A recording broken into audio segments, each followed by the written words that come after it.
ጤና ይስጥልኝ ተመልካቾቻችን፣ የሳምንታዊ አሻም ወቅታዊ ዝግጅታችን ነው።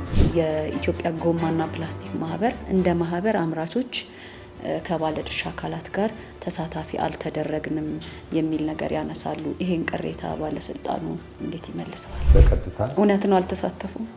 እንግዲህ አልተሳተፍንም ነው እያሉ ያለው። እኛ ደግሞ አሳትፈናል እያለን ያለ ነው። ማንን ያሳተፋችሁት? ማህበሩም ተሳትፏል፣ አባላቱም ተሳትፈዋል። አሁን ለምን ይህን ጥያቄ ያነሳሉ ታዲያ? በቅሬታ ያቀረቧቸው ነገሮች አሉ። መጨረሻ እዛ ላይ ምላሽ ሰጥተናል። የፕላስቲክ ከረጢቶችን ሲከለከሉ ሰራተኞቻቸው ስራ ያቆማሉ። እነሱም ደግሞ የተለያዩ ከታክስ ከዳጋ የተያዙ ጉዳዮች የሚኖሩባቸዋል። እነዛ ነገሮች ይቆማሉ። መንግስት እንደ አቅጣጫ ይሄንን እንደዚህ እዚህ ጋር ቆሙ ሲላቸው ያስቀመጠላቸው የመፍትሄ አቅጣጫ አለ ወይ? ውይይት ይፈልጋል። ከማን ጋር ነው ውይይት የሚደረገው? ይሄን ኢንቨስትመንት የፈቀደ ንግዱ ላይ እንዲሰማሩ ፍቃድ የሰጠ አካል ጋር ውይይቱ ሳካሄድ በ6 ወር ውስጥ ስራ ቆሙ ማለት ታዲያ እነሱ ከስራ ውጭ ያደረጋቸው? አንቀጽ 2 ስር በአንቀጽ 1 የተመለከቱ የወንጀል ድርጊቶች የፈጸሙ ህጋዊ ሰውነት ያለው ድርጅት በሚሆንበት ጊዜ የገንዘብ ቅጣቱ በንዑስ አንቀጽ የተቀመጠው 3 እጥፍ ይሆናል ማለት ነው። አዋጁ ለእናንተ ባለስልጣን መስሪያ ቤት ተጨማሪ መመሪያዎች እንድታወጡ ይፈቅዳልና ገና ወደፊት የምታዘጋጁት ነው? ጤናማ የሆነ አካባቢ ለሚቀጥለው ትውልድ ቀጣይ ለሚመጣ ማስተላለፍ የእያንዳንዱ ዜጋ ኃላፊነት ነው።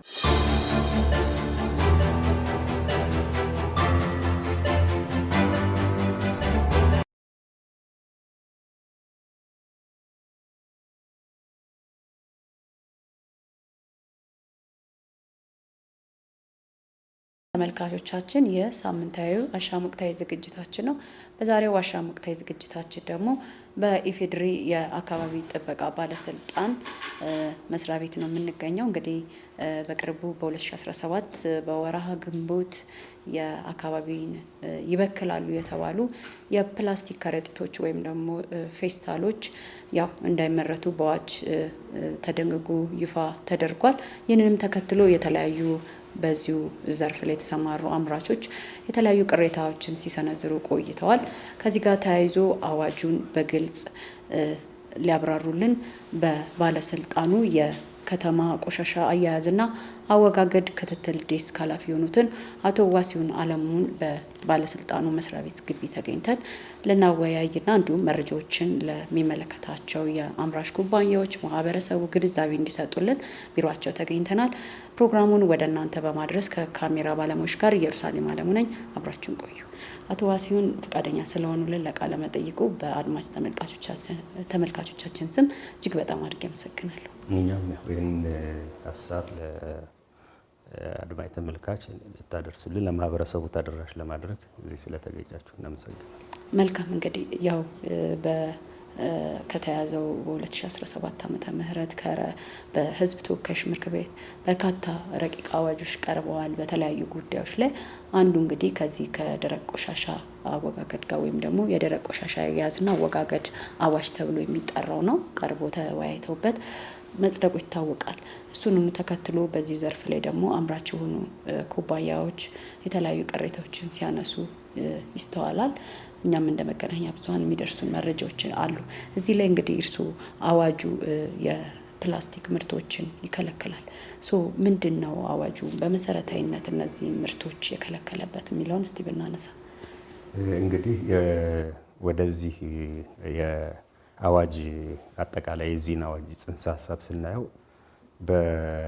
በዋናነት ከደረቅ ቆሻሻ አያያዝ ማህበረሰቡ ላይ እንደዚሁም አካባቢ ላይ እየደረሰ ያለን ብክለት በማስቀረት በበፊቱ አዋጅ ላይ ክልከላ ተጥሎበት የነበረን የፕላስቲክ ከረጢት የማያሰሩ ፕላስቲክ ከረጢት ብቻ ሳይሆን አጠቃላይ የቆሻሻ አያያዙ ላይ የግል ዘርፍ ተሳትፎን እንደዚሁም የኢንተርፕራይዞች ተሳትፎን በሚያበረታታ መልኩ ወይንም የእነሱን እንደዚሁም የተለያዩ ተቋማት ኃላፊነትን በግልጽ ለይቶ ያልዘረዘረበት ሁኔታ ነበር።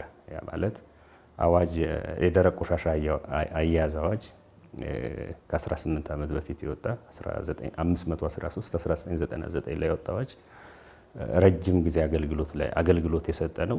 እንደዚሁም የአዋጁ በነበረበት ሰዓት ያለን የኢኮኖሚ እድገት እንደዚሁም የከተሞች እድገት ውስንነት በነበረበት ሰዓት ነው። ስለዚህ ከ18 ዓመት በኋላ ደግሞ ያለው አጠቃላይ ብዙ ነገሮች ተለውጠዋል።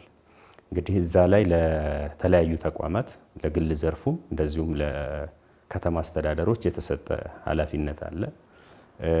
እንደዚሁ በተጨማሪም በብክለት ቁጥጥር አዋጅ 31995 ያወጣው አዋጅ ላይ ለባለስልጣኑም የሰጠው ኃላፊነትና ተግባር አለ። እንደዚሁም ለከተማ አስተዳደሮች የተሰጠ ኃላፊነት አለ።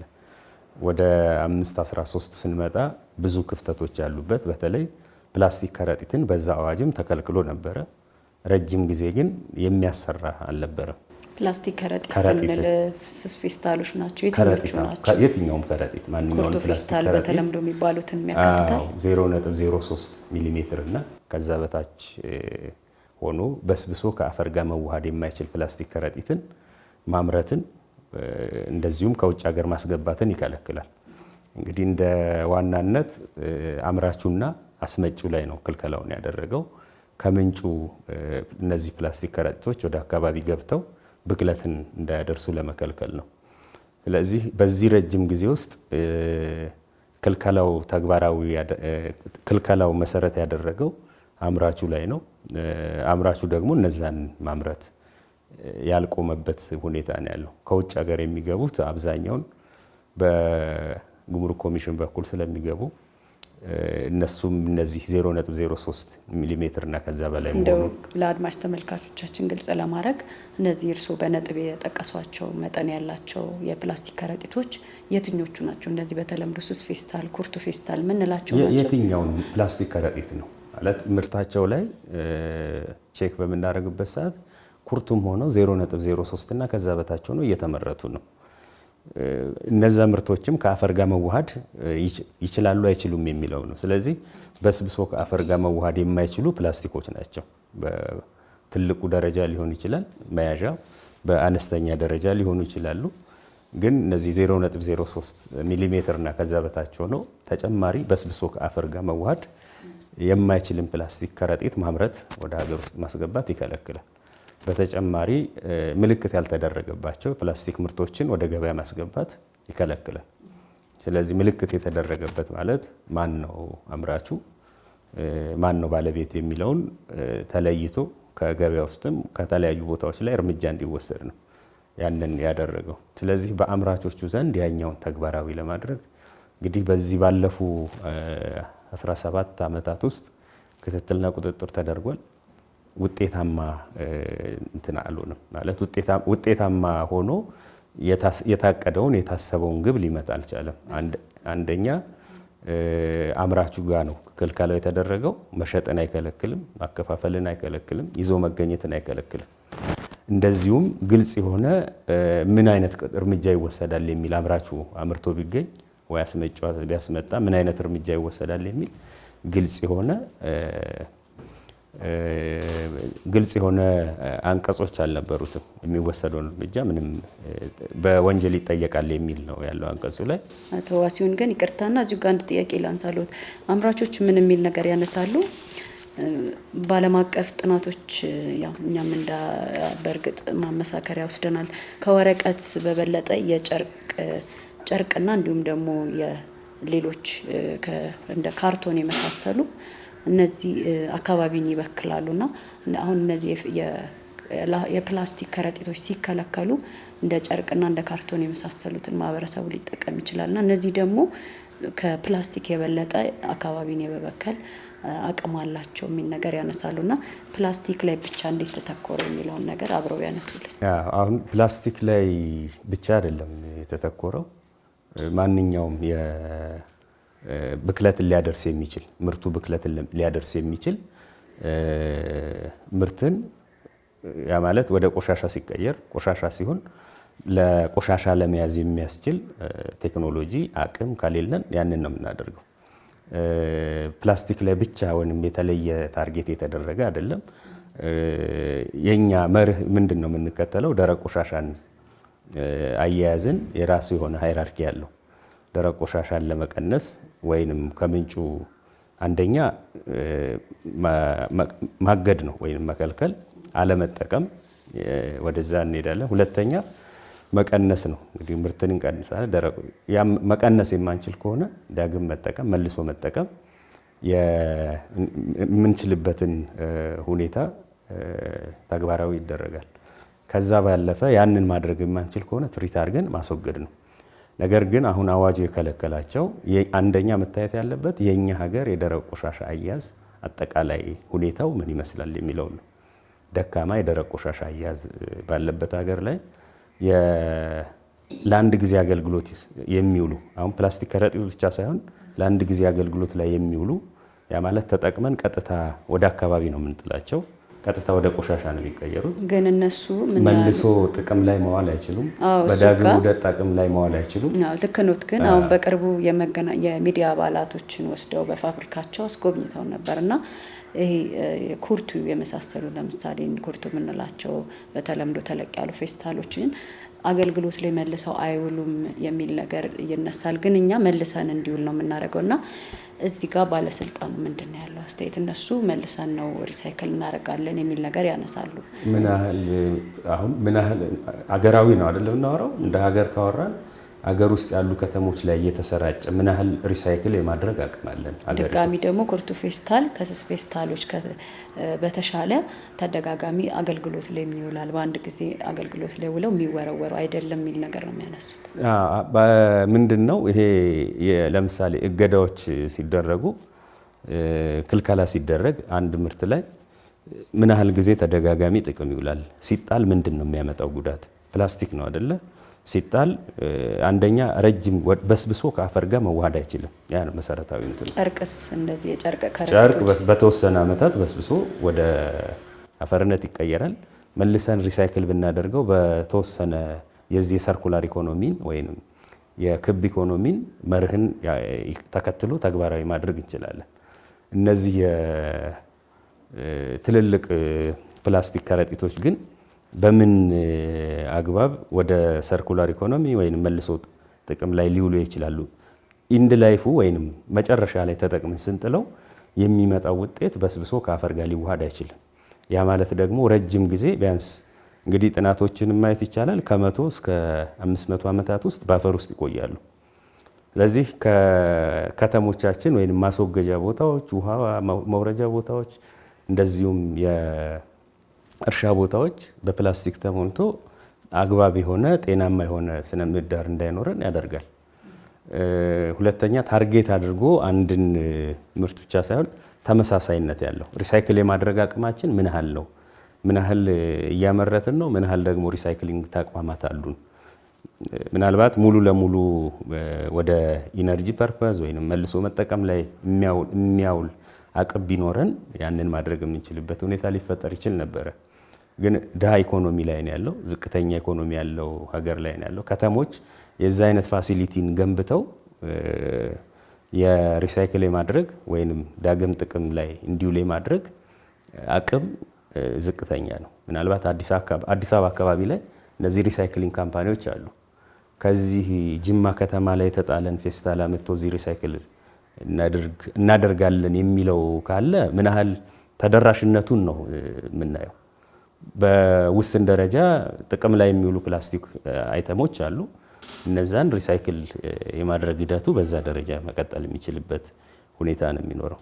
ግን የመያዣ ፕላስቲክ ከረጢቶችን ለይቶ ይሄኛው ኩርቱ ነው ይሄኛው አይደለም የሚለው ለኛ ለመለየት አስቸጋሪ ነው። ያ ማለት ወደ ማህበረሰቡ አዋጁ ተፈጻሚነት ውስጥ ሲገባ ብዥታን ነው የሚፈጥረው። ያ ማለት እነዚህ ጥቁር ፔስታል ሆነው መያዣዎች ሆነው በኩርቱ ልኬት የሚሰሩ እንትኖች አሉ። ስለዚህ ህግ አስከባሪው ይሄን ተግባራዊ ወይም ማህበረሰቡም ኮንፊውዥን ውስጥ እንዳይገባ ሙሉ ለሙሉ ወደ ማገድ የሚመጣ ነው። ግን ተኪ ምርቶችን ተግባራዊ ስናደርግ ቅድም እንዳነሳሽ ወደ አካባቢ ሲጣሉ አንደኛ ዝቅተኛ ተጽዕኖ ያላቸው መሆን መቻል አለባቸው። እነዚህ ፕላስቲክ ከረጢቶች ወይም ፕላስቲክ ወደ አካባቢ ሲጣል አንደኛ የተሰሩበት ኬሚካል በውስጡ አደገኛ መርዛማ ኬሚካሎች አሉ። እሱ ወደ አካባቢ ይገባል፣ የምግብ ሰንሰለት ውስጥ ይገባል። ያኛው አንደኛ ትልቅ እስቲ ወደ ጉዳቱ እንመጣለን። የሚያደርሳቸው ተጽዕኖ አለው። መልካም። ሌላው ምንድነው የአምራች ኩባንያዎች የሚያነሱት ነገር አለ። ያው እናንተ ባለስልጣን መስሪያ ቤት ናቸው።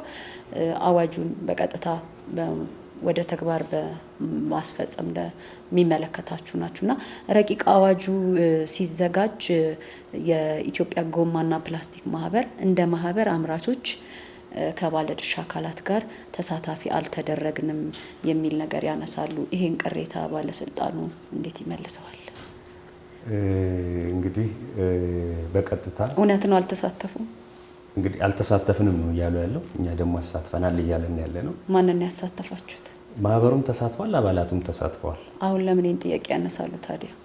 እንግዲህ የሚያነሱበትን ምክንያቱን የሚያውቁት እነሱ ናቸው። ከዛ ባለፈ ለዚህ አዋጅ ፐርፐስ ብቻ ሳይሆን ለዚህ አዋጅ መነሻ ብቻ ሳይሆን ዓለም አቀፍ ሕግ እየወጣ ነው።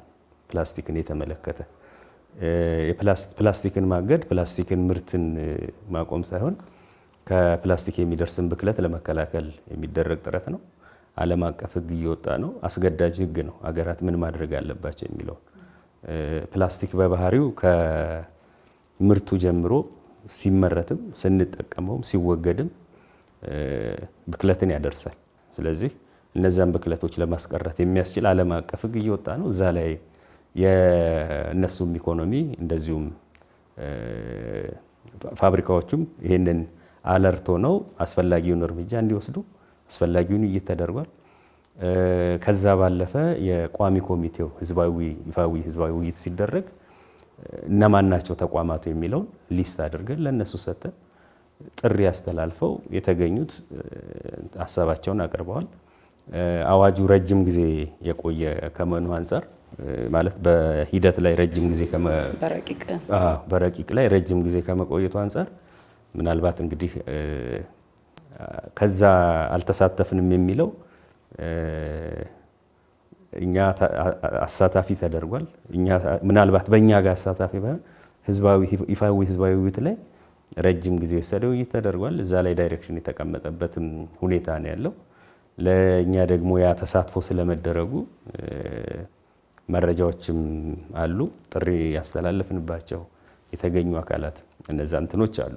ምናልባት በረቂቅ ደረጃ እያለ እና ህጉ ከወጣ በኋላ የሚኖረው ሴንሲቲቪቲ እኩል ላይሆን ይችላል፣ ወይንም የሚሰጠው ትኩረት እኩል ላይሆን ይችላል እና በቀጥታ ተሳትፎ እንዲኖራቸው ተደርጓል። ብዙ ፕላስቲክ አምራቾች ናቸው ያሉት። እኛ ትኩረት የምናደርገው በዋናነት እነዚህ ፕላስቲክ ከረጢት ክልከላውን ፕላስቲክ ከረጢት ላይ ስለሆነ እኛን የሚመለከተውን ፕላስቲክ ከረጢት ላይ ስለሆነ ነው። ሌላው የአምራች ኢንዱስትሪውን የሚከታተል ሌላ ዘርፍ አለ። በዛ ደረጃ አሁን ላይ ምንም የተወሰዱ እርምጃዎች የሉም። ምናልባት በተሳትፏቸው ላይ እንደዚህ አይነት ቅሬታዎች አንስተዋል ወይ? ገና ረቂቅ ላይ ያለ ሂደቱ ማለት ነው። ምን ነበር የሚያነሱት ወይስ ተስማምተዋል በውሳኔው? እንግዲህ አዋጁ ከኛ እጅ ከወጣ በኋላ አዋጁ ከመጽደቁ በፊት ያው ቋሚ ኮሚቴው አስፈላጊውን ነገር ሁሉ አድርጓል። ለዛ የሚሆነውን ቃለ ጉባኤ ይዟል። ጥያቄዎቻችሁን ኮንሰርን ካላችሁ አስገቡ ብሏል። ማለት አሳማኝ ምክንያቶች ካላችሁ እነሱ ያንን ተቀብለው ኢቭን ከነሱ ጋርም እነሱ የሚያቀርቧቸውን ጥያቄዎች ለቋሚ ኮሚቴው ከነሱ ጋር ውይይት እየጠሩ ምላሽ የሚያስፈልጓቸው ላይ ምላሽ እየሰጠን ከነሱ ጋር መወያየት ያለብንና ለነሱ ግልጽ ማድረግ ያለብንን ግልጽ እያደረግን ተግባብተዋል ማለት ነው። የሄድንበት ሁኔታ ነው ያለው። ስለዚህ ያን ብቻ ሳይሆን ይሄ ምርት ጉዳት ያደርሳል፣ አካባቢ ተጽዕኖ አለው ከተባለ ወደ ሌላ ምርት ሽፍት እንዲያደርግ ቴክኖሎጂ እንዲቀየር የማድረግ ስልጣንም ባለስልጣኑ እንዳለው ብክለትን ያደርሳል ተብሎ የሚታሰብ ሲረጋገጥ ውሳኔያቸው የነሱ ሲተሳተፉ ተስማምተዋል። የአዋጁ ላይ መጨረሻቸው ምን ነበረ? እንደው በተሳትፏቸው እንግዲህ በቅሬታ ያቀረቧቸው ነገሮች አሉ። መጨረሻ እዛ ላይ ምላሽ ሰጥተናል። እንግዲህ ምላሹን የያዙበትን መንገድ ሞሬ እነሱ እንትን ነው። መልካም። ከዚሁ ጋር ተያይዞ እንግዲህ ያው እንደዚህ የፕላስቲክ ከረጢት አምራች ኩባንያዎች ከገበያ ሲወጡ ደግሞ እንግዲህ ከዚሁ ጋር ተያይዞ የሚያነሱት ምንድነው ተሳታፊ አልተደረግነው ከሚለው ባሻገር ደግሞ ማሽኖቻችን የሚያመርቱት ለዚሁ ዓላማ ተብሎ ወደ ሀገር ውስጥ የገቡ ማሽኖች ናቸው፣ ሰራተኞች አሉ። ስለዚህ ስንበትን ወይም ደግሞ የተሰጠንም ጊዜ አጭር ነው እያሉ ነው፣ 6 ወር ነው። ያው ግንቦት ወር ላይ ነው ረቂቁ ወደ አዋጅነት የተቀየረው። የተሰጠን ጊዜ ገደብ አጭር ነው የሚል ነገርም ያነሳሉ። እዚህ ላይስ እንዴት ነው ባለስልጣኑ ይሄንን ታሳቢ አድርጓል ወይ? ምክንያቱም ብዙ ሰራተኞች አሉን፣ 400፣ 300፣ 200 ሰራተኞች አሉ። 10 ሰራተኛም ቢሆን ሲበተን ዝም ብለን አይደለም የምንከፍላቸው ክፍያዎች ይኖራሉ። የታክስ የብድር ጉዳዮች ይነሳሉና አጠረብን የሚል ነገር ያነሳሉ። 6 ወር አላነሰም? 6 ወር አያንስም። ለምንድን ነው አያንስም የምንለው? ዓለም አቀፍ ጥናቶችን አይተናል፣ አህጉር አቀፍ ጥናቶችን አይተናል። እንግዲህ በቅድም እንደነገርኩሽ በተወሰነ መልክ ፕላስቲክ ከረጢትን ባለ ማድረግ የተሞከረበት ሂደት አዋጭ አልሆንም ወይንም የሚያሰራ አልሆንም። አሁን ተመልሶ ለአንድ ጊዜ አገልግሎት የሚውሉ ፕላስቲክ አይተሞችን የማገድ ስራ ነው ስራ ላይ ዋለው። እንግዲህ ጎረቤት ሀገራት ያሉት ሀገራት እንዴት ተግባራዊ ያደረጉት፣ ምን ያህል ግሬስ ፔሪየድ ሰጡ፣ ዜን እንዴት ተግባራዊ ያደረጉት የሚለውን በብዙ ቃኝተናል። በሂደት ለአሁኑ ፕላስቲክ ከረጢቱ በ6 ወር ውስጥ ተግባራዊ እንዲሆን ይደረጋል። ለአንድ ጊዜ አይተም የሚሆኑት ግን በግሬስ ፔሪየድ በሚወጣ መመሪያ መሰረት በተወሰነ መልክ ባለን አካሄድ ሌሎች አይተሞችን ሊስት ተደርገው የሚሄድበት ሁኔታ ነው ያለው። ከዚህ በላይ ማራዘም በአካባቢ ላይ በሰው ጤና ላይ እንደዚሁም በስርዓተ ምህዳር ላይ ከዘርፉ የሚደርስን ብክለት ማራዘም ነው። ሌላ እንትን የለው። ማሽኖቻቸው ምን ያምርቱ?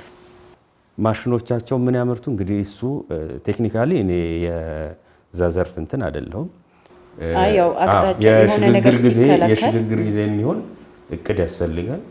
እዛ ላይ ለመስራት እኛ ራሱን እየሄድንባቸው ያሉ ጉዳዮች አሉ። ገብቶኛል። ውይይት ይደረጋሉ። ምን መሰሉት? ያው የማምረትን በ6 ወር ውስጥ እነዚህ የፕላስቲክ ከረጢቶችን ሲከለከሉ ሰራተኞቻቸው ስራ ያቆማሉ። እነሱም ደግሞ የተለያዩ ከታክስ ከዳጋ የተያዙ ጉዳዮች የሚኖሩባቸዋል። እነዛ ነገሮች ይቆማሉ። መንግስት እንደ አቅጣጫ ይሄንን እንደዚህ እዚህ ጋር ቆሙ ሲላቸው ያስቀመጠላቸው የመፍትሄ አቅጣጫ አለ ወይ? ያው እንደ ባለስልጣን ጀነራላይዝ እየተደረገ ስለሆነ ነው። አሁን የኛ ኮንሰርን ፕላስቲክና ፕላስቲክ ከረጢትን ለይቶ ማየት ጥሩ ነው። ፕላስቲክ ምርትን አልከለከለም፣ አይከለክልም፣ መከልከል አይችልም። ይሄ እዚህ ላይ ብቻ የሚሰሩ ካምፓኒዎች እዚህ ላይ ብቻ የሚሰሩ ካምፓኒዎች እንዳልኩሽ ውይይት ይፈልጋል።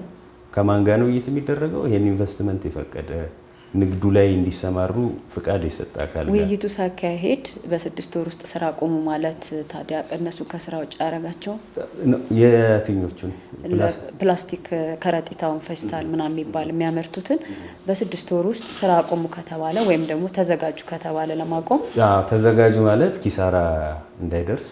ኪሳራ የሚደርሰው ከምንድን ነው? ለምርት ግብአት የሚሆን እያስመጣል አካል ካለ እዛ ላይ መፍትሄ እንዲሰጥ ስቶክ ላይ ካለው አዋጁ ላይ ግልጽ የሚያስቀምጣቸው እንትኖች አሉ። ስቶክ ላይ ካለው ያንን ስቶክ ላይ ያለውን እንዲጠቀም ነው። ከዛ ባለፈ ቅድም እንዳልኩሽ ትራንዚሽኑ ምን መሆን አለበት የሚለው እኮ መንግስት ያስቀመጠላቸው መፍትሄ ምንድን ነው? ከዚህ ስራ ሲወጡ የተቀመጠላቸው አቅጣጫ ምንድን ነው የሚለውን ነው። ለምሳሌ ስቶክ ላይ ያላቸውን እንዲያጣሩ እንዲሉ ወይም ደግሞ እንዲዘጋጁ መንገድ ሰጣችሁ 6 ወር። ከዛ በኋላስ አንደኛ ከከረጢት ውጭ ያሉ በልዩ ፍቃድ የሚፈቀዱ ምርቶች አሉ። እነዛም ማምረት ይችላሉ።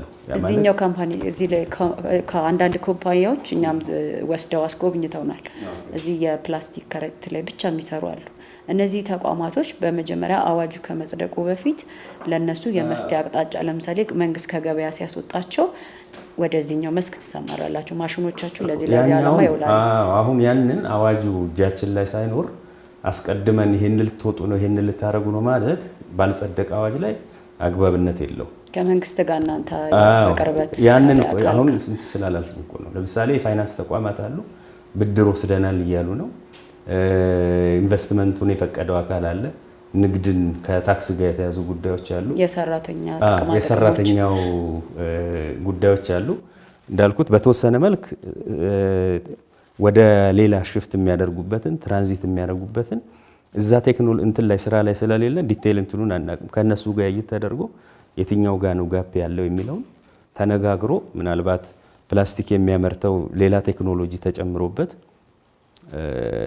ጎን ላይ ሌላ ቴክኖሎጂ ተጨምሮ ሌላ ምርት ማምረት የሚችልበት ወይንም እነዚህ ተኪ ምርቶችን ማምረት እንዲችሉ የሚያስችል ቴክኖሎጂ ላይ ያንን በጥናት ለይቶ ወደ ስራ እንዲገቡ ለማስቻል በጋራ ውይይት ለማድረግ ይሄንን የሽግግር ጊዜ ሽግግር ሲባል 6 ወሩ ሲቀመጥ አቁሙ የሚል እንትን ብቻ አይደለም የሚደረገው።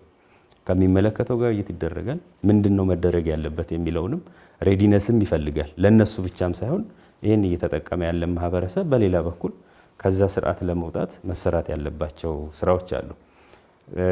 እንግዲህ ይሄንን እንደ ተቋም መነጋገር ከጀመርን ባለፈው አመት ላይ አንደኛ አመት የዚህ የብክለት ይብቃ ውበት ይንቃ ላይ ሰፊ ግንዛቤው ስራዎች ተሰርተዋል። እዛ ላይ እነሱም ተሳታፊ እንዲሆኑ ተደርጓል። እንዳልኩት የዓለም አቀፍ ህጉም ሲወጣ ተመሳሳይ ከዛ ሳይድ ተሳታፊ ሆነዋል። ዜን ትራንዚሽኑ ወዴት ይምጣ እንዴት ይሁን የሚለው ላይ ውይይት ነው የሚፈልገው። በጋራ መጥቶ መስራት ነው የሚፈልገው። የትኛው ጋር ነው ጋፑ ያለው ወይንም ምንድነው መሰራት ያለበት የሚለው ከነሱ ጋር ውይይት በሚደረግበት ሰዓት ነው ለይተን የምንሄድበት። ስለዚህ ይሄኛው ሳይድ ብቻ ሳይሆን ደግሞ ተኪ ምርቶች ይሄ ቅድሚያ መሆን ለምን አልቻለም? አሁን አዋጁ ከመጽደቁ በፊት ወይም ከጸደቀ በኋላ የ6 ወር የስራ እንዲያቆሙ ወይም የዝግጅት ጊዜ ከመስጠታቸው በፊት እነዚህን ነገሮች ለምን ማድረግ አልተቻለም? ሰራተኞቻቸው ምን ላይ መሰረት አድርገን እንሂድ እኮ ነው ያልኩሽ። ለይታቸዋል። ኦልሬዲ አዋጁ አስቀምጧል በግልጽ አይደለ? ከዛ የፕላስቲክ ከረጢት አምራቾች ብላቸዋል። እነዚህን የ6 ወር የጊዜ ገደብ ከመስጠታቸው በፊት እነዚህ ማሽኖቻችሁ ከነዚህ ውጪ የማያመርቱ ባለሀብቶች ወይም ደግሞ ካምፓኒዎች ወደዚህ አቅጣጫ ወይም ደግሞ ወደዚህ የመፍትሄ መንገድ ትመጣላችሁ፣ ሰራተኞቻችሁን በዚህ መንገድ ሃንድል አድርጉ፣ ያላችሁንም በጀቶች እዳዎች ምናምን በዚህ መንገድ ብሎ እንደ መንግስት አቅጣጫ ሳይሰጣቸው ያን እኮ እያልኩሽ ያለሁት ባልጸደቀ አዋጅ ላይ ረቂቁ ከጸደቀ በኋላ የ6 ወር ጊዜ ባንድ ጊዜ ከጸደቀ በኋላ እንደ መንግስት እንደ ተቋም መሰራት ያለባቸው ስራዎች በሰፊ ንቅናቄ ስራ እየተሰሩ ነው። ምን ተሰራ? በሰፊ ለምሳሌ የዚህ ጽዱ ኢትዮጵያን መፍጠር ወይንም ጽዱ ኢትዮጵያን ባህል እናድርግ የሚል ስራ ያው ባለፈው ከካምፓኒዎቹ ስራ ጋር ምን ያገናኛል? ኔክስት ነው እሱ የሚኖረው። ቀጣይ ላይ ባለን ጊዜና ባለን ሁኔታ እንትን ቀጣይ ላይ ውይይት እናደርጋለን። አሁን ተግባራዊ የሚሆነው አዋጁ በምክር ቤት ከጸደቀ ጊዜ ጀምሮ ሳይሆን በነጋሪት ጋዜጣ ታትሞ ከወጣበት ቀን ጀምሮ ነው። ስቲል በነጋሪት ጋዜጣ አልታተመም፣ ጠይቀናል በቅርብ። ሳይታተም ግን ያው የነሱ የጊዜ ገደብ ተሰጥቷቸዋል። 6 ወሩ ካለቀ ኔክስት ወደ አፈጻጸም ነው የሚገባው። ወደ አፈጻጸም ከመግባቱ በፊት ለነዚህ አምራች ድርጅቶች መጀመሪያ የመፍትሄ አቅጣጫ ሊሰጣቸው ይገባ ነበር። እነሱም እያነሱ ያሉት ይሄንን ነው። እኛ የመፍትሄ አቅጣጫዎች መንግስት ወይም ባለስልጣን መስሪያ ቤቱ አስቀምጦልን ቀጥሎ የ6 ወር ጊዜ ያላችሁ ደግሞ ቢለን ሰራተኞቻችንን የመሸኘት ማሽኖቻችንን ቦታ የማስያዝ ነገር ይኖር ነበር። ይሄ በሌለበት አዋጁ ግንቦት ላይ ጸደቀ። ከዛ በኋላ 6 ወር ጊዜ ያላችሁ በዚህ ውስጥ መሸጥም ማምረትም አትችሉም የሚል ነገር ነው የመጣልን ነው የሚሉትና ቀድሞ ይሄ የ6 ወር ጋፕ ከመሰጠቱ በፊት መንግስት አቅጣጫውን ቢያስቀድም አሁን ያሉኝን ማለት ነው ወደፊት ሊሰራ የታቀደው መጀመሪያ አሁንም ገና 6 ወር አለ እያልኩሽ እኮ ነው። አሁን በነጋሪት ጋዜጣ አልታተመም። 6 ወር አለ። ውይይቶች ይደረጋሉ። በቂ ነው፣ ከበቂ በላይ ነው። ለምን ሩዋንዳን ካየን በ4 ወር ውስጥ ነው ማለት ምናልባት እንደ ሀገር እንደ ትውልድ እንደ ዜጋም በፕላስቲክ የተበከለ አካባቢን ለትውልድ ማሳለፍ አለብን ብለን ካልወሰንን በስተቀር የነ ሩዋንዳ 4 ወር ነው የፈጀው። የኬንያ ወደ 6 ወራት ነው የፈጀው። በ6 ወር ውስጥ ነው ባን ያደረጉት። ስቲል ስትሪክት ነው የተወሰዱ እርምጃዎችም ስትሪክት ናቸው። ስለዚህ ያ ሽፍት የተደረገው ከዛ ያለው አካባቢ እዚህ ካለው አካባቢ ሚላይ ቅድም እንዳልኩ መልካም እነዛ ማሽኖች ሌላ ብቻ ሳይሆን ያንን አሁን እኮ ነው ያልኩ ያለው የዛ የማሽን የቴክኒክ ባል እንትን አይደለሁም የቴክኖሎጂ ገብቶኛል ላይ እንደው ከነ ሩዋንዳ ጋር ልምድ ካነሱልኝ እነዛ አምራች ድርጅቶች ሲያቆሙ አምራች ሽፍት ነው ያደረጉት። ቶታል ሽፍት ነው። ያንንም ኮንሰልት አድርገናል። ማሽኑ ከዛ ውጭ መስራት ይችላል ማለት ነው። ከጎን ይመጣና ማለት ሌሎቹ ሌላ ፕላስቲክ ምርት ማምረት ይችላሉ። ግን ምንድነው ፌስታል ብቻ የሚያመርቱት ወይም ፕላስቲክ ከረጢት ብቻ የሚያመርቱት አነስተኛ ሳይዝ ያላቸው ማሽኖች ያላቸው አሉ። እነሱ ምን ይሆኑ? እነሱ አዲሽናል ቴክኖሎጂ አስጠንተው ምን ማምረት እንደሚፈልጉ እንትን ይሉና ተጨማሪ ቴክኖሎጂ ይገጠምና ያን እንዲመቻች ከማን ነው ከኢንቨስትመንት ሰዎች ጋር ከንግድ ሰዎች ጋር መነጋገር ይፈልጋል። ከጉምሩክ ሰዎች ጋር መነጋገር ይፈልጋል። እሱን እያመቻቸ ነው። ያንን እየሰራንበት ነው አልኩሽ እኮ። ምናልባት በእቅድ ነው የምትመሪው። የ6 ወር እቅድ አዘጋጅተናል። በዛ ውስጥ ያ ትራንዚሽን ፔሪድ ተግባራዊ እንዲደረግ ይደረጋል። እነሱም በብዙ መጎዳት የለባቸው። አካባቢውን በብዙ መጎዳት ወይንም የአካባቢ ብክለትን መቀጠል የለበትም። ኦኬ። ምናልባት ከዚሁ ጋር ተያይዞ እንግዲህ አምራች ኩባያዎች ላይ እንደዚህ ካልን የማህበረሰብ ውስጥ እንደ አማራጭ የቀረበለት እንግዲህ እነዚህ የአምራች ኩባያዎች ፕላስቲክ ከረጢት ወይም ፌስታል የምንላቸውን አካባቢ ይበክላሉ ተብሎ ክልከላ ከተደረገ ማምረትን መሸጥም ማህበረሰቡ ደግሞ ያው እንግዲህ ሁላችንም የመጣንበት ባህል አለ። እቃ በፌስታል ነው ይዘንም ከሱቅ ከተለያዩ የገበያ ቦታዎች የምንንቀሳቀስ። ለማህበረሰቡ ውስጥ የቀረበለት አማራጭ ምንድን ነው? ለአምራቾች እንግዲህ ያው ምናልባት ከፈረሱ ጋር ቀደመ እንዳይሆንና መቅደም የነበረበትን ወደፊት ያኛውን ወደ ኋላ ሆነ ነገር ነው የሚያነሱት። እሺ ይሁንና እሱ እንዳሉት ግን ለማህበረሰቡ ኢሚዲየትሊ እነዚህ ምርቶች ሲቀሩ በምን ይጠቀም? የቀረቡ የጨርቅ የካርቶን ኦር ሌሎች አማራጮች ምን አሉ? አሁን ምንድነው ባለስልጣን ውስጥ ይሄንን ያመቻቸው? እንግዲህ ይሄ ምናልባት ባለስልጣኑ እየሰራ ያለ ስራዎችን በደንብ መገንዘብ ይፈልጋል ብዬ ነው እንትን የምለው። አንደኛ ባለፈው ዓመት ንቅናቄ ተደርጓል። ሰፊ ማህበረሰብ ተደራሽ ተደርጓል። ምን ጉዳት ያመጣል? ምን አይነት ተጽዕኖ አለው? እንዴት ራሳችንን እንከላከል የሚል የእያንዳንዱ ሰው የየራሱን ኃላፊነት እንዲወጣ ተሄዶበታል። በዘንድሮ ዓመትም እንደዚሁ ከሰኔ ወር ጀምሮ ለቀጣይ 6 ወራት የሚቆይ ንቅናቄ ስራ እየሰራ ነው። ይህንን ስራ ከመስራት ባሻገር የፕላስቲክ ብክለትን ለመከላከል የሚያስችል ስትራቴጂና ጋይድላይን አዘጋጅቷል። እሱኛውን ነገር እኔም ያው እንደ ሚዲያ ባለሙያ በቅርበት አውቀዋለሁ። እሱ ያንን ሲያዘጋጅ የትኞቹ አማራጭ አሉ፣ የትኞቹ ምርጫዎች አሉ የሚለው የትኞቹ አማራጮች አሉ፣ በምን ይጠቀማል የሚለውን ተግባራዊ ለማድረግ አንደኛ የፕላስቲክ ምርት ገበያ ውስጥ እስካለ ድረስ ማንኛውም ይሄን አማራጭ የሚያቀርብ አካል ግልጽ ሆኖ ገበያ ውስጥ መጥቶ ሌሎች አማራጮችን አያቀርብም። ስለዚህ በተወሰነ መልክ አስተማማኝ ነገር በሕግ የተደገፈ ነገር ሊኖረው ይገባል። ማህበረሰቡም ለመጠቀም ያንን ወደዛ መምጣት ይፈልጋል። አንደኛ ፕላስቲክ ከረጢቶችን በነፃ ነው እያገኘን ያለ ነው። ክፍያ እናወጣበትም።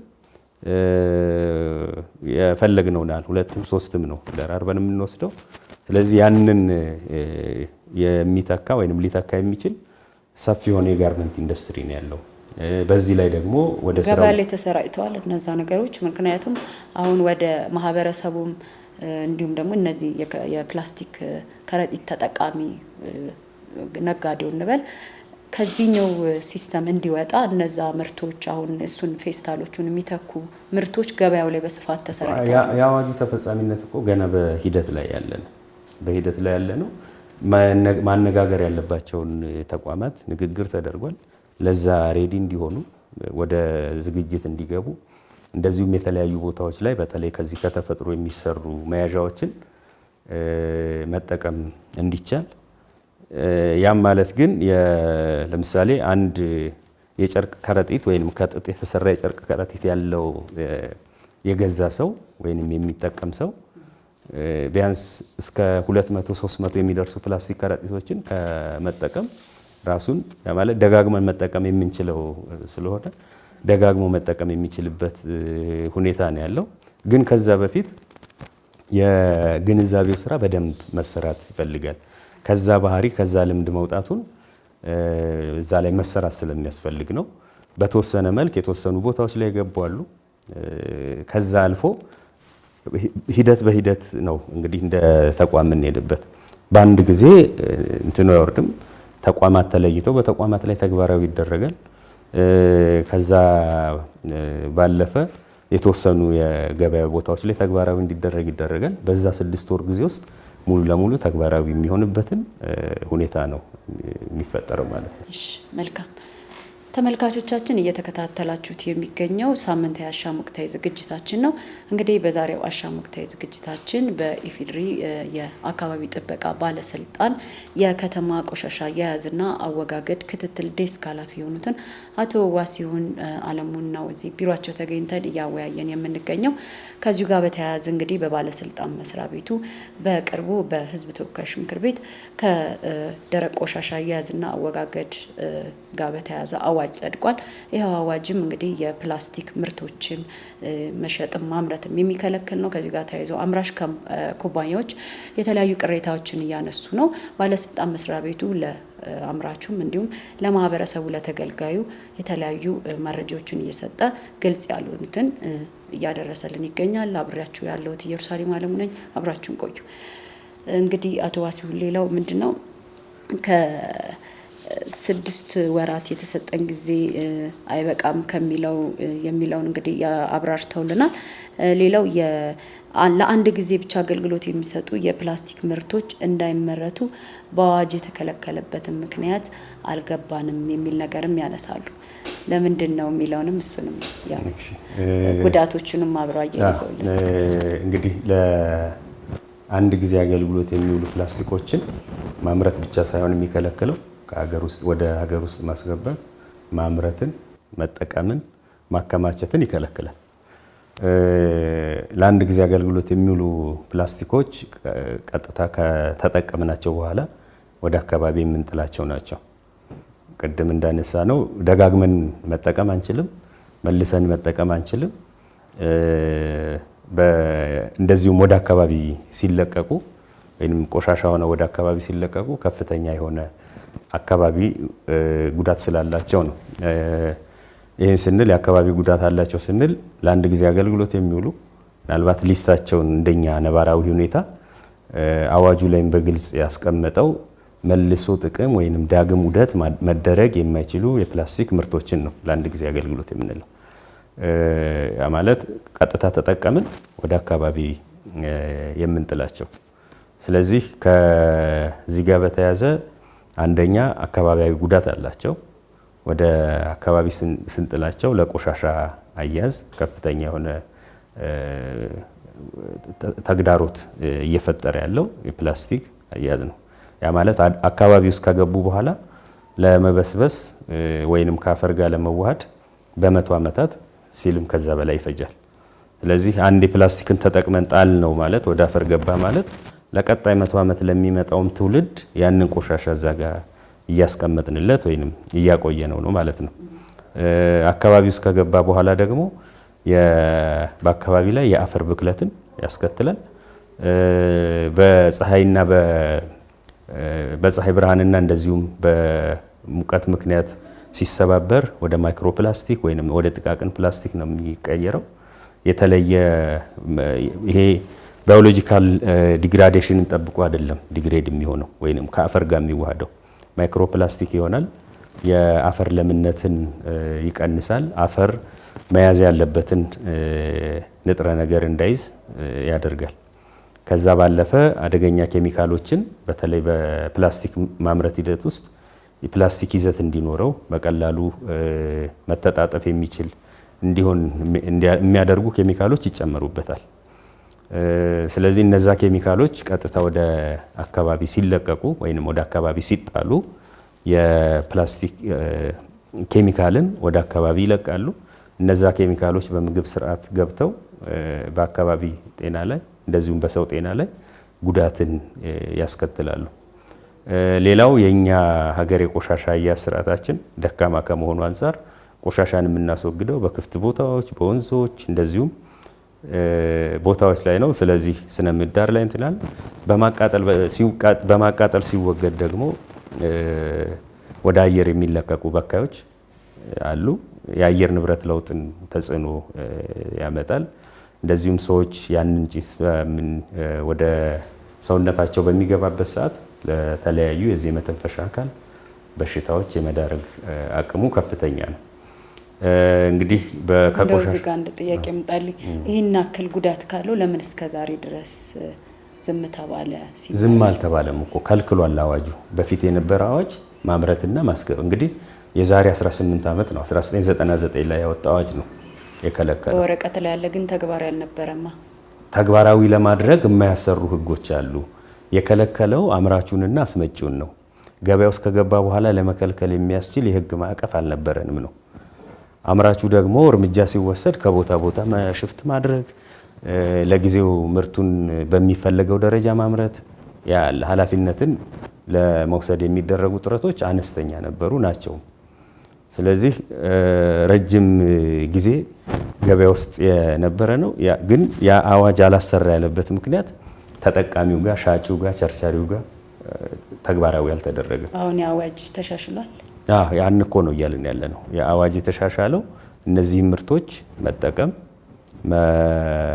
ማምረት፣ መጠቀም፣ ማስመጣት እንደዚሁም ይዞ መገኘትም እንትን ይላል አይደለ? ስለዚህ ኦቨር ኦል ቼኑ ላይ ነው። እንደዚሁም ይዞ የተገኘ ደግሞ ወይንም ያመረተ ምን ይቀጣል የሚል የህግ ድንጋጌ አልነበረው። ማህበረሰቡ ግን አይጎዳም? ምናልባት እነዚህ አገልግሎት ሰጪ ፕላስቲክ ምናልባት ከምርቱ ከሚያደርሰው ጉዳት በላይ የሚጎዳው አይደለም።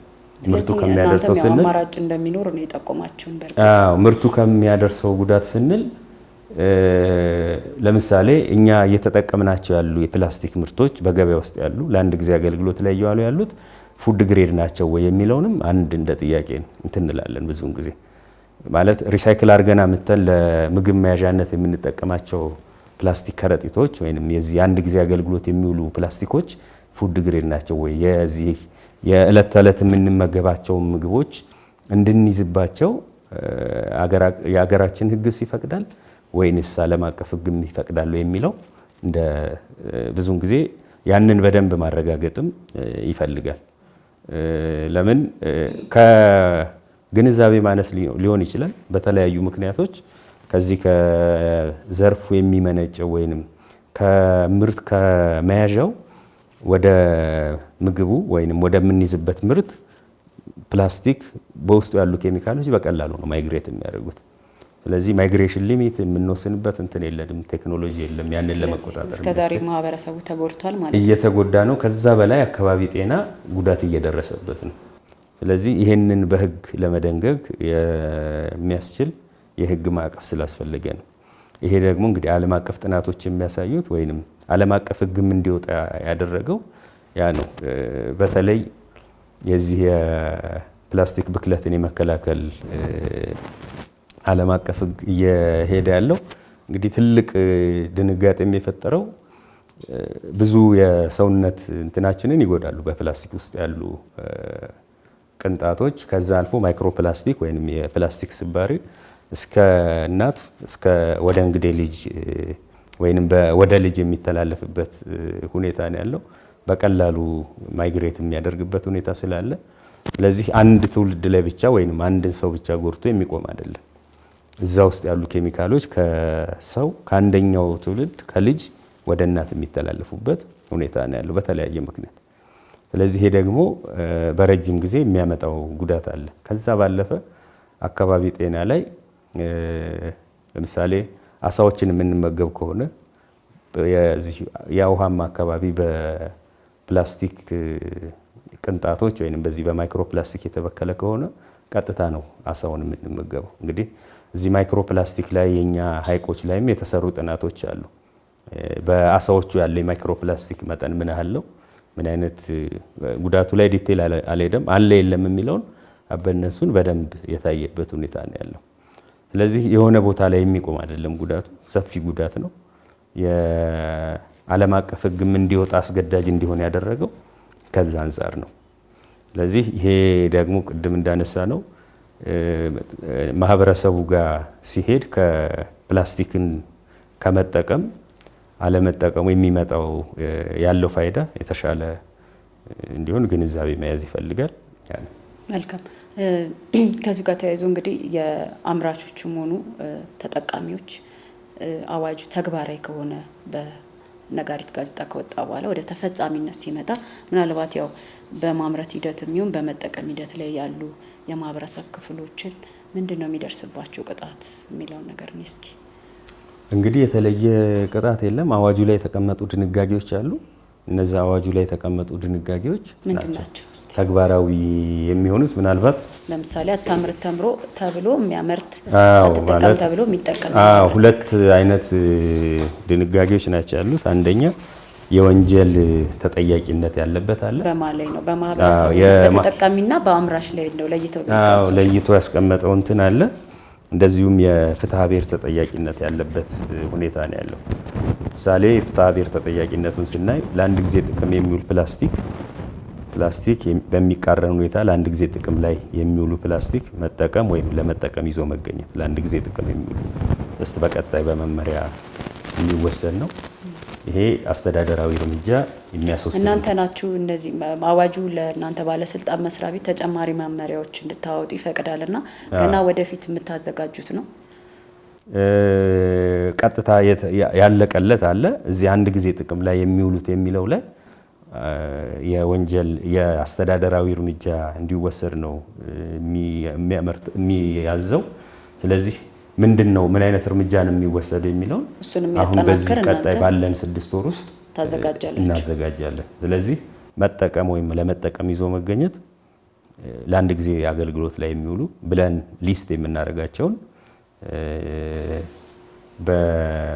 የፕላስቲክ ምርቶች ሲባል ምናልባት ለአንድ ጊዜ ጥቅም ላይ የሚውሉ ጀሪካንን እንደማያካትት በዛው እንዲገልጽ ማለት ጀሪካን አንዴ ተጠቅመን ውሃ መልሰን እንቀዳበታለን። ያው ኩርቱ ፌስታል ምናምን የሚባሉት አሁን እነዚህም የአንድ ጊዜ ውስጥ ነው ያሉት። ምክንያቱም እርስዎ ቅድም እንደ ሀገር ነው እንጂ የምናየው እንደ ተወሰነ አካባቢ አምራች አይደለም ስላሉ ነው። ኩርቱ ፌስታልን ለአንድ ጊዜ ውስጥ ከተውታል ለምሳሌ። ምክንያቱም እነሱ ደግሞ ሪሳይክል አድርገን ወይም መልሰን አገልግሎት ላይ እናውለዋለን ነው የሚሉትና እሱ ነገር እንደው ግልጽ እሱ ላይ ምናልባት አዋጁ ላይ በግልጽ ያስቀመጠው ፕላስቲክ ከረጢትን በልዩ ሁኔታ እንዲመረት የሚፈቅድበት ሁኔታ የለም። ፕላስቲክ ከረጢትን ስለዚህ ከረጢት ስለሆነ በልዩ ሁኔታ የመፍቀድ ወይንም ለይተን የምናይበት ምንም እንትን የለም። ትልቅ የሚሆን ትንሽ በየትኛውም ሳይዝ ያለ እዚሁ አንቀጽ 14 ላይ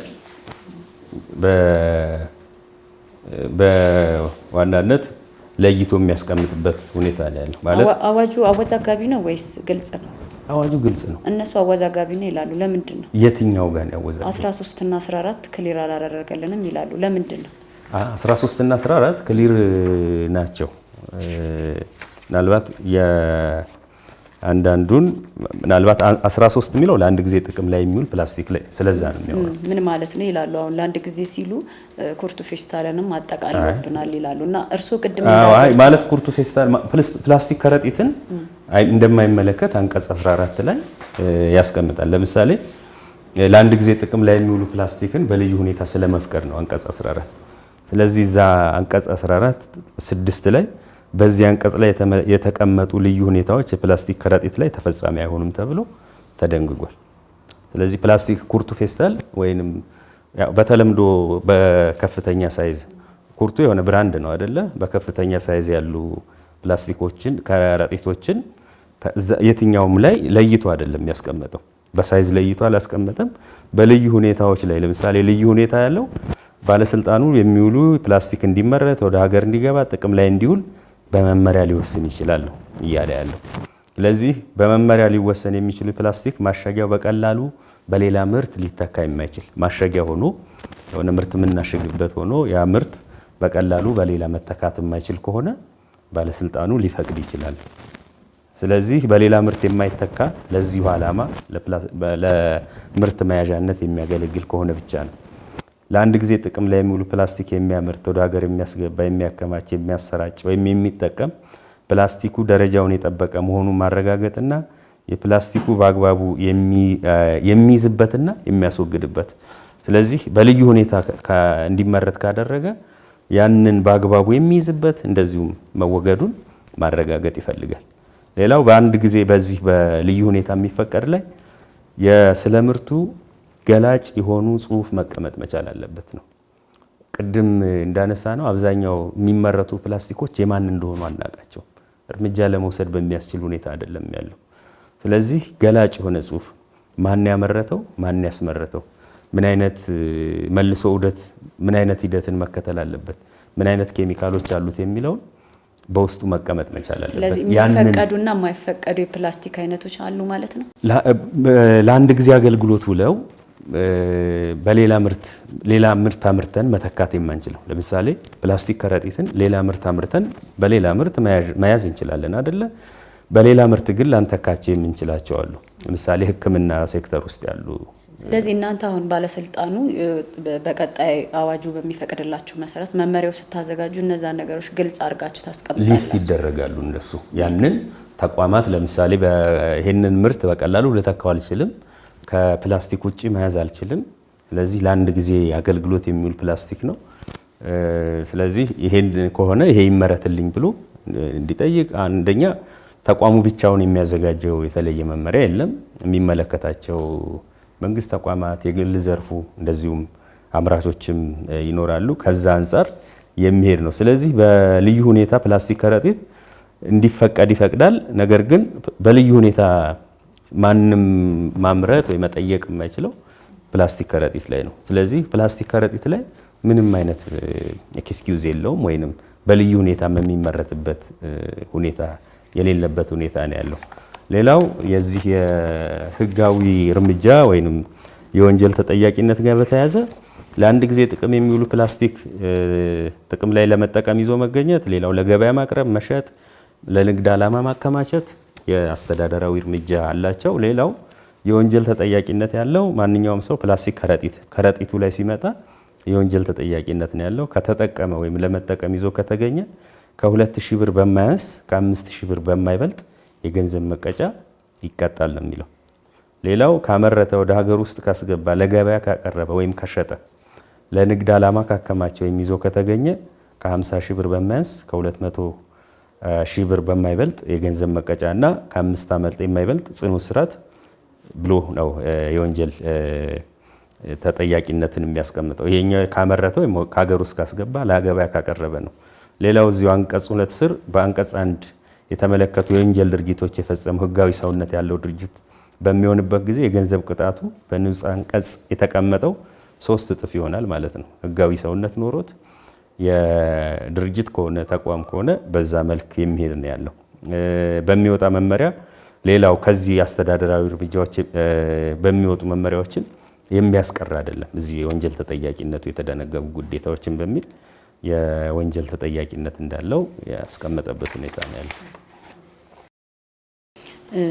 እንደ አጠቃላይ ይሄንን ካየን እንግዲህ ወደ አዋጁ ተፈጻሚነት ስንመጣ በምን ያክል ጊዜ ውስጥ እንደው ያው በነጋሪት ጋዜጣ ከጸደቀ በኋላ ነው ያሉት ወይም ከወጣ በኋላ ነው ብለውናል።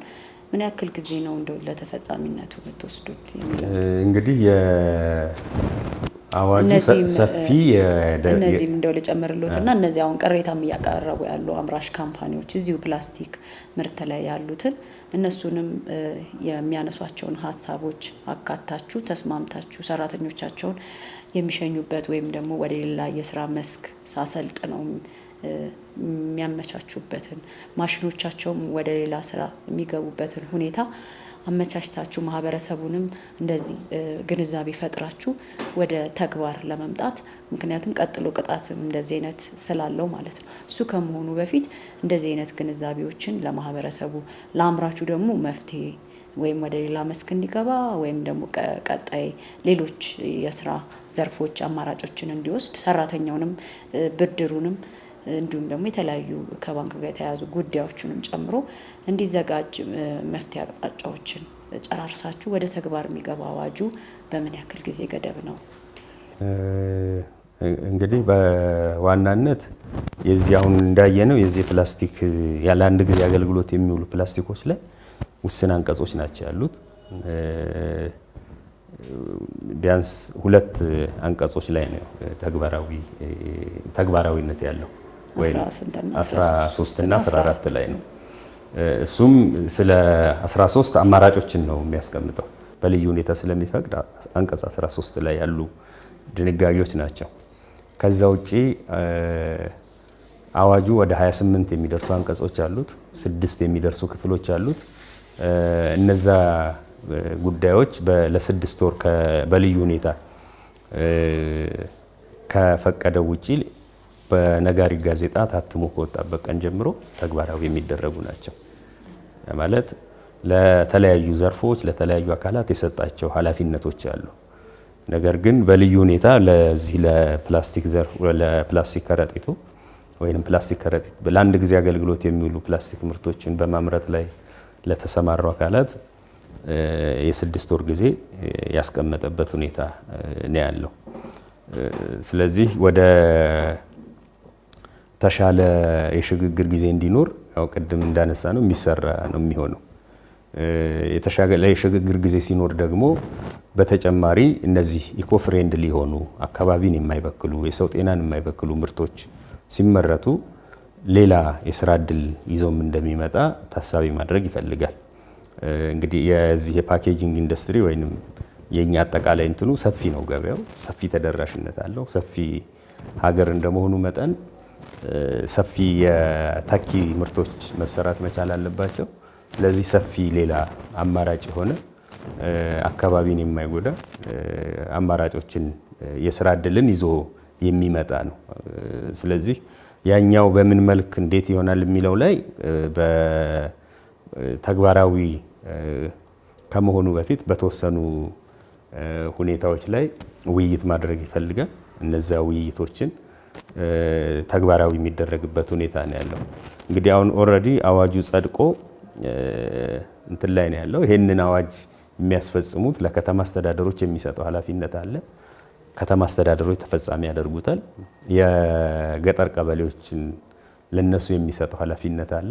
እንደዚሁም የጣለባቸው ግዴታ አለ። የግል ዘርፉ ኢንተርፕራይዞች፣ እንደዚሁም የመንግስት ተቋማት የእኛን ተቋም ጨምሮ፣ በሌላ በኩል ደግሞ እንግዲህ ከውጭ ሀገር አይግባ ስንል ይሄንን ደግሞ በሌላ በኩል የተፈጻሚ የሚያደርጉ ተቋማት አሉ።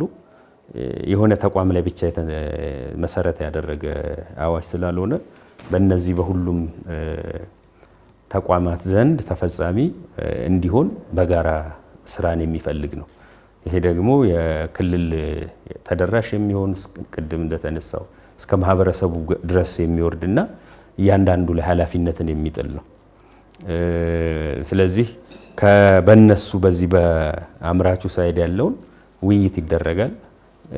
ቅድም እንዳነሳሁት የሆነ እነሱንም የማይጎዳ ትራንዚሽን እንዲኖር የማንም ፍላጎት ነው። እዛም ያለው ሰራተኛ ስራ ማጣት የለበትም።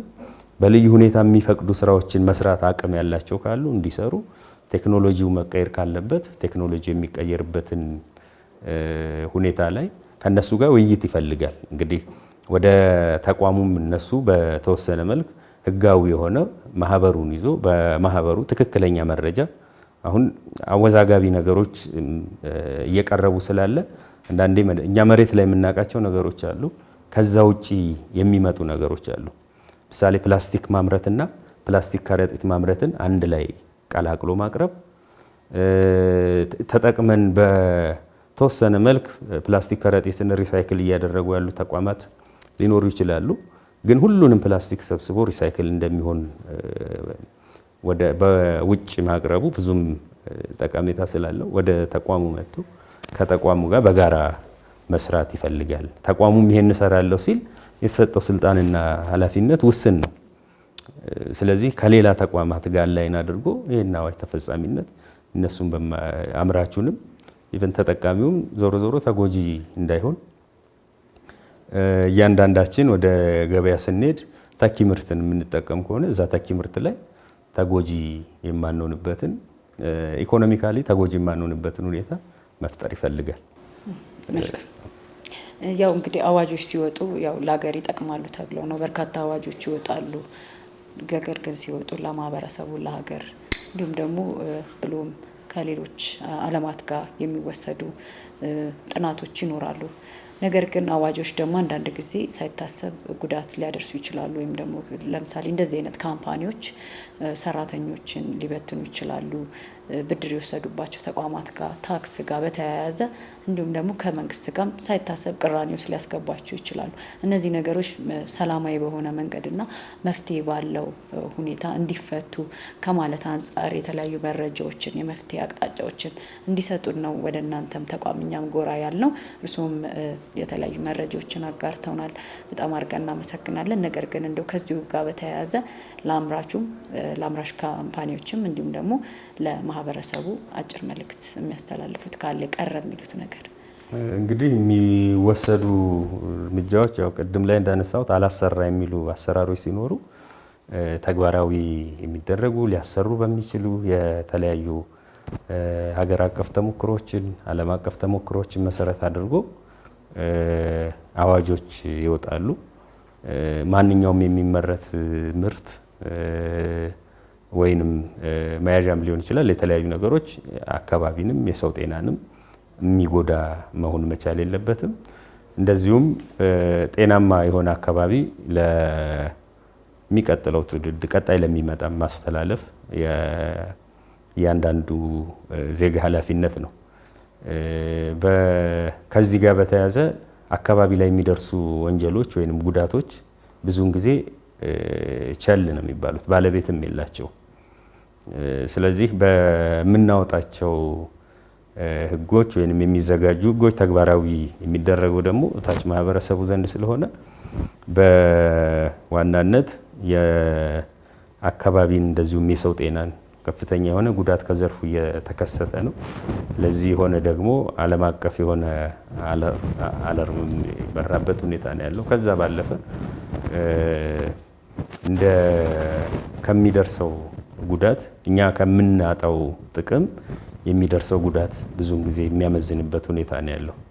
ስለዚህ ተኪ የሆኑ ምርቶችን በዘላቂነት ብክለት የማያደርሱትን ለጤናም ጉዳት የማይደርጉትን ምርቶችን መጠቀም ከእያንዳንዳችን የሚጠበቅ ይሆናል። ከአጠቃላይ ከአምራቹ አንጻር እንግዲህ ዘላቂነት ያለው በማህበረሰቡ ዘንድ አካባቢንም እንደዚሁም እነሱ ምርታቸው የሰው ጤናን በማይበክል ሁኔታ አገሪቷ የምታወጣውን ህግ ያሰራኛል ወይንም የአካባቢ ጤናን ይጠብቅልኛል፣ አካባቢ ተፈጥሮን ይጠብቅልናል፣ ዘላቂ አካባቢ እንዲኖረን ያስችላል ተብሎ የሚወጡ ህጎችን ለተባብሮ በጋራ ለመስራት ዝግጁ መሆን ይፈልጋል። እንደገና እያመረትን ያለነው ወይንም ወደ አካባቢም እያወጣን ያለነው ምርት ደግሞ መልሶ የኛኑ ዜጋ ወይንም መልሶ ቀጣይ ትውልድን አሁን ያለውንም ትውልድ የሚጎዳ ከሆነ ብዙም እንትን አይኖረውም። ስለዚህ ዘላቂ መፍትሄ ወደሆነ ምርት መልሶ የሚገባበትን ስርዓት መልሶ የሚገባበትን ሁኔታ ተግባራዊ የሚያደርጉበት ሁኔታ ቢኖር እነዛ ላይ ትኩረት ቢደረግ በዚህ ከፕላስቲክ አንጻር ብቻ ሳይሆን የትኛውም የሚመረቱ ምርቶች አካባቢ ላይ ብክለት አድርሰው ነው ጉዳት አድርሰው ነው። ወደ አየር የሚለቀቁ ብክለቶች አሉ፣ ወደ አፈር የሚለቀቁ ወደ ውሃማ አካላት የሚለቀቁ አሉ። ከፍተኛ የሆነ ተፈጥሮን ነው አራቁተን ነው እነዚህ ምርቶች የሚመረቱና ማንኛውም ምርት ዘላቂ ሆኖ መልሶ ደግሞ የዚህ የሰርኩላር ኢኮኖሚ ወይንም የክብ ኢኮኖሚን መርህን የተከተለ ስርዓት እንዲኖር በጋራ ወይም ተባባሪ ሆኖ መስራት ያስፈልጋል። ስለዚህ የሆነን አካል ለመጉዳት ሳይሆን አጠቃላይ ያለውን አካባቢን ለመጠበቅ የሚደረጉ ጥረቶች የሰው ጤናን ለመጠበቅ የሚደረጉ ጥረቶች ስለሆኑ ሁሉም ለዚህ ተባባሪ ሊሆን ይገባል። ይህንን ደግሞ እንግዲህ ወደ አፈጻጸም ሲመጣ በጋራ ቀርቦ አንድ ላይ መስራትም አስፈላጊ ስለሆነ ወደ አካባቢ ወደ ባለስልጣኑ ወይም ወደሚመለከተው ጋር የሆነው ቀርቦ ትክክለኛ መረጃዎችን አቅርቦ ወደ መፍትሄ መምጣትም ወሳኝ ስለሆነ እዛ ላይ ቢሰራ የሚል ያለ። በጣም አመሰግናለሁ። ተመልካቾቻችን እስካሁን ስትከታተሉት የቆያችሁት ሳምንታዊ አሻም ወቅታዊ ዝግጅታችን ነበረ። በዛሬው ሳምንታዊ ወቅታዊ ዝግጅታችን ደግሞ በኢፌዴሪ አካባቢ ጥበቃ ባለስልጣን ግቢ ነበር ተገኝተን በቅርቡ በሕዝብ ተወካዮች ምክር ቤት ከአካባቢ የደረቅ ቆሻሻ አያያዝና አወጋገድ አዋጅ ጋር በተያያዘ እንግዲህ ይህንኑ አዋጅ መጽደቅን ተከትሎ ደግሞ በፕላስቲክ ወይም ደግሞ ለአንድ ጊዜ አገልግሎት ላይ የሚውሉ የፕላስቲክ ምርቶችን በሚያመርቱ ኩባንያዎች ዙሪያ ላይ ነው እንግዲህ የተነሱ የነበሩ ቅሬታዎች እንዲሁም ደግሞ አንዳንድ ሀሳቦች፣ ጥያቄዎች ነበሩ። እነዚህኑ ጥያቄዎች፣ አምራቾቹን ጥያቄዎች እንዲሁም ደግሞ የተገልጋዮችን ስጋት በተመለከተ በባለስልጣኑ የከተማ ቆሻሻ አያያዝና አወጋገድ ክትትል ዴስክ ኃላፊ የሆኑትን አቶ ዋሲሁን አለሙን ነበረ እዚህ ቢሮአቸው ተገኝተን የተለያዩ መረጃዎችን ወደ እናንተ ስናደርሳችሁ የቆየ ነው። እንግዲህ አምራቹ የአንድ ጊዜ የፕላስቲክ ምርቶችን ወይም ደግሞ ለአንድ ጊዜ አገልግሎት ላይ የሚውሉትን የሚያመርቱ አምራቾችም የተለያዩ መረጃዎችን፣ ግንዛቤዎችን አግኝታችኋል ብለን ተስፋ እናደርጋለን። ከዝግጅቱ ጋር አብሬያችሁ ወደ እናንተ ፕሮግራሙን ሳደርሳችሁ የቆየሁት ኢየሩሳሌም አለሙ ነበርኩኝ ከመላው የካሜራ ባለሙያዎች ጋር። ሳምንት በሌላ እንግዳና በሌላ ርዕሰ ጉዳይ እስከምንገናኝ ድረስ ሰላም ከእናንተ ጋር ይሁን።